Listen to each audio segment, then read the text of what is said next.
Guys, আসসালামু আলাইকুম। Welcome to Parsha blogs. কেমন আছেন সবাই? আশা করি সবাই ভালো আছেন। আমি আলহামদুলিল্লাহ ভালো আছি। আমার আজকের এই ব্লগটি আমার জন্য আমি বলবো খুবই চ্যালেঞ্জিং ছিল। আর কেন চ্যালেঞ্জিং ছিল সেটা আমি ভিডিওতে গিয়েই বলছি, চলুন। আমার পেজে পরপর কিছু ভিডিও ছিল যেগুলো হচ্ছে ডিএনডি লেক পারে। ভিডিওগুলো দেখার পরে আমার সাম অফ স্টুডেন্ট অনেক রিকোয়েস্ট করলো যেন আমি ওদেরকে ওইখানে নিয়ে যাই। কোচিং এ আমি প্লে থেকে 10ম শ্রেণী পর্যন্ত স্টুডেন্ট পড়াই। তো আমি ফার্স্টে ওদেরকে বলেছিলাম যারা হাই সেকশনের আছো তাদেরকে নিয়ে যাব আমি। যারা প্রাইমারি সেকশনে ছিল তারাও হচ্ছে যাওয়ার জন্য অনেক রিকোয়েস্ট করছিল আমাকে যেন আমি ওদেরকেও নিয়ে যাই। আমি ওদের কথা শুনে ফার্স্টে চিন্তায় পড়ে গেলাম যে যেখানে একটা দুইটা বাচ্চা সামলাতে অনেক কষ্ট হয়ে যায়, সেখানে এতগুলো বাচ্চা নিয়ে আমি কিভাবে কি করব। আমি চিন্তা করলাম যে আমি শুধু দুইটা বেচ নিয়ে যাব, যারা থাকবে তাদেরকে আমি অন্য সময় অন্য কোথাও নিয়ে যাব ভেবে আমি ওদের সবাইকে নিয়ে বের হয়ে গেলাম। বাসা থেকে বের হওয়ার পরই আমার মধ্যে যতটা এক্সাইটমেন্ট কাজ করছিল তার থেকে বেশি ভয় লাগতেছিল। বাসা থেকে বের হওয়ার আগে আমি ওদেরকে কিছু শর্ত দিয়েছিলাম যে এই শর্তগুলো যদি পালন করতে পারো তাহলেই আমি নিয়ে যাব তোমাদেরকে। আমি বলেছিলাম তোমরা গ্রুপে থাকবে আর হচ্ছে যারা ছোট তাদেরকে একটু দেখে রাখবে। আমি ওদেরকে বলেছিলাম তোমরা 3টি গ্রুপে ভাগ হয়ে যাবে, এই 3টা গ্রুপ তোমরা সবসময় একসাথে থাকবা, যার যার গ্রুপের মেম্বার গুলো ঠিক আছে কিনা সেটা দেখে রাখবা। ওরা সবাই আমার সাথে এগ্রি করলো। নিয়ে বের হওয়ার পিছনে আমার যে মেইন কনফিডেন্সটা ছিল সেটা হচ্ছে আমার স্টুডেন্ট গুলো আমার খুবই বাধ্য।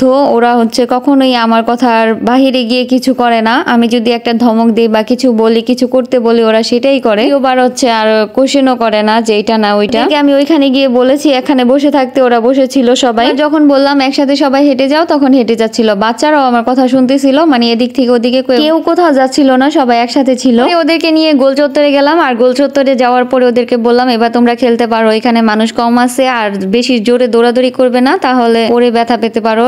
এরপর তো সবাই খুব আনন্দ করছিল, এটা দেখে অ্যাকচুয়ালি আমারও খুব ভালো লাগতেছিল।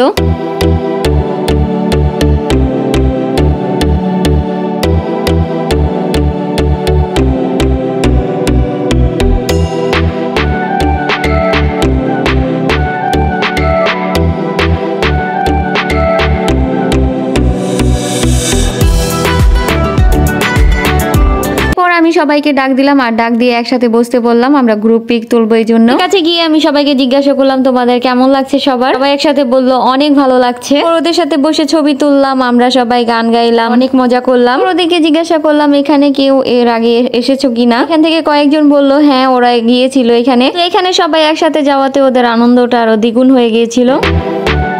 আচ্ছা, এবার আমি আমার বাড়িতে থাকা বাকি স্টুডেন্টদের জন্য বলতে চাই তোমরা ভিডিওটি দেখার পরে একদমই মন খারাপ করবে না। Don't upset any how, next time এর থেকে সুন্দর জায়গায় তোমাদেরকে নিয়ে যাব আমি ইনশাআল্লাহ। আচ্ছা, ছেলে এবং মেয়ের মধ্যে এরা যে সবসময় বাধ্য থাকে আর ছেলেরা যে অবাধ্য থাকে তার একটি প্রমাণ দেখুন। এখানে আমার সব মেয়ে স্টুডেন্ট গুলো বসে বসে গল্প করছে, সবাই একসাথে মজা করছে আর ছেলেগুলো সব দৌড়াদৌড়ি করতেছে। ছেলেরা আসলে এক জায়গায় স্থির ভাবে বসে থাকতে পারে না। আমি ডেকে এনে বসাই, আবার ওরা চলে যায়। আমি ওদেরকে কিছু এরিয়া বেঁধে দিয়েছিলাম যে এইখান থেকে এই পর্যন্ত, এর বেশি আর যেতে পারবা না, এখানেই থাকো। ওইখানে কিছুক্ষণ বসে থাকার পরে ওইখানে কিছু হলুদ শাড়ি পরা মেয়েরা এসেছিল। তো আমার স্টুডেন্ট গুলো বলতেছিল ম্যাডাম আজকে কি বসন্ত নাকি, ওনারা কেন সবাই হলুদ শাড়ি পরে এসেছে। তো আমি বললাম মেবি তাদের কোনো হলুদের প্রোগ্রাম আছে আর এখানে ছবি তুলতে আসছে। পর আমি ওদের সাথে গিয়ে বসে পড়লাম, বসে ওদেরকে অনেক ছবি তুলে দিলাম সবাইকে। ওই দিন আমার সবগুলো স্টুডেন্টকে মাশাআল্লাহ অনেক সুন্দর লাগতেছিল সবাইকে। আমি ফার্স্টে ওই দিন ভেবেছিলাম আমি ওদের সাথে যাব যখন তখন শাড়ি পরে যাব। আবার চিন্তা করলাম বাবারে বাবা যদি শাড়ি পরে যাই আর এতগুলি বাচ্চা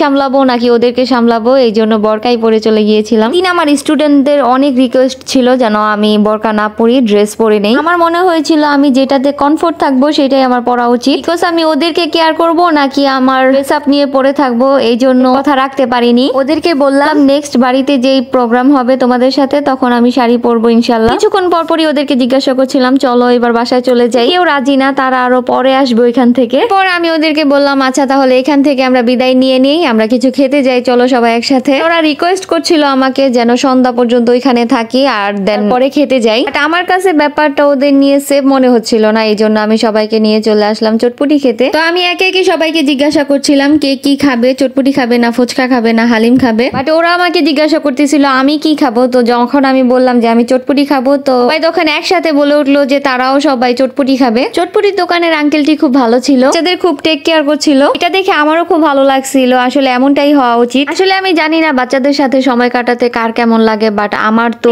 ভালো লাগে, মানে অনেক অনেক অনেক ভালো লাগে। আমি বলবো আমার লাইফের বেস্ট সময় পার করছি আমি এখন ওদের সাথে। ইন ফিউচার আমি কোথায় থাকবো কেমন থাকবো তা জানি না, বাট আমি বলবো আমার স্টুডেন্টদের সাথে কাটানো মুহূর্ত গুলো আমার লাইফের সব থেকে সেরা মুহূর্ত থাকবে। তো খাবার শেষ করে বের হতে প্রায় সন্ধ্যা হয়েই গিয়েছিল। ওদের নিয়ে লেকপার দিয়ে আবার হাঁটতে হাঁটতে চলে আসলাম। আলহামদুলিল্লাহ দিনটি আমরা খুব সুন্দরভাবে কাটিয়েছিলাম। কিছুই সুন্দর ছিল, গোছানো ছিল। আজকে ওদেরকে নিয়ে ঘুরতে বের হওয়াটা আমার কাছে খুবই চ্যালেঞ্জিং ছিল, যেটা আলহামদুলিল্লাহ আমি খুব ধৈর্য সহকারে কমপ্লিট করেছিলাম। এটা সম্পূর্ণ ক্রেডিট দিব আমি আমার সব স্টুডেন্টদের, কারণ ওরা যদি শান্তভাবে না থাকতো তাহলে আমি কিছুতেই ওদেরকে কন্ট্রোল করতে পারতাম না। সবাই আমার স্টুডেন্টদের জন্য দোয়া করবেন যেন লেখাপড়া শিখে ওরা বড় হয়ে সেই মতো মানুষ হতে পারে। ভিডিওটি ভালো লাগলে লাইক, কমেন্ট এন্ড শেয়ার করে পাশে থাকবেন। যারা আমার পেজটি ফলো দেননি এখনো, ফেসবুক পেজটি ফলো দিয়ে দিবেন। আর যারা ভিডিওটি ইউটিউব থেকে দেখছেন তারা চ্যানেলটি সাবস্ক্রাইব করে দিবেন। হবে নেক্সট কোনো ভিডিওতে। সে পর্যন্ত সবাই ভালো থাকবেন, সুস্থ থাকবেন। আল্লাহ হাফেজ।